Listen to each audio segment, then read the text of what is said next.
Let's get an update on the situation from Darren Lyn, who joins us now from Houston, Texas. Good seeing you, Darren.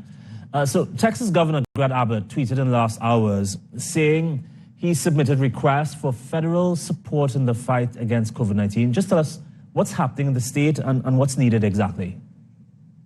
As you mentioned, within the past half an hour, Governor Greg Abbott requested President Biden's help for the Omicron and the surge in the COVID-19 in our state of Texas, requesting extra antibody treatments, more testing locations, even more hospital staff. I just talked to a friend of mine who is an ER doctor at one of the Houston hospitals, and he said that with the Delta variant, there were 90% of the people in hospitals that were unvaccinated. With the Omicron, that percentage is still high, 75% or more. But what happens is all of the resources being used in the hospitals across Texas are for COVID patients. You can't go to an emergency room and be there for a real emergency other than COVID. And again, COVID is the dominant strain, the dominant situation that's happening right now. But for Governor Abbott to ask for that federal help is a very important step, because Texas has been one of those states whom has not asked for that help. So to ask President Biden for help with testing sites, antibody treatments, more staff for the hospitals, because you have to remember, a lot of the hospital staff are also getting sick with the Omicron, so they're out, so they're short-staffed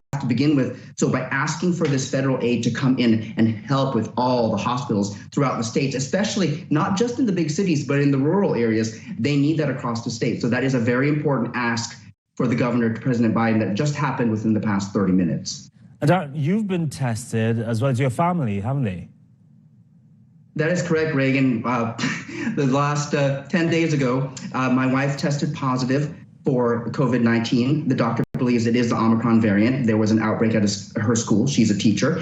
I ended up testing positive, and so did my son, who is 11 years old. The good news here for the Omicron variant is that if you are fully vaccinated, which I am, with both COVID shots for Pfizer as well as the booster, and my wife is the same, my son has the under 12 2 Pfizer shots. Doctors are telling us, our doctor told us, the reason why we ended up with more cold and flu-like symptoms is because we had those shots. So yes, we had the fever, the chills, the runny nose, the cough, all of those things, the congestion, the sore throat. But if you have to take the choice between having those kinds of symptoms and being in the hospital or being on a ventilator, I choose this any day. And knowing that that vaccine helped my family makes me understand the importance of getting vaccinated, because that is why I'm here talking to you right now. I felt horrible the first few days, but here I am 10 days later, and I'm okay because I'm fully vaccinated, as is my family. Darren, appreciate the update as usual. Thank you.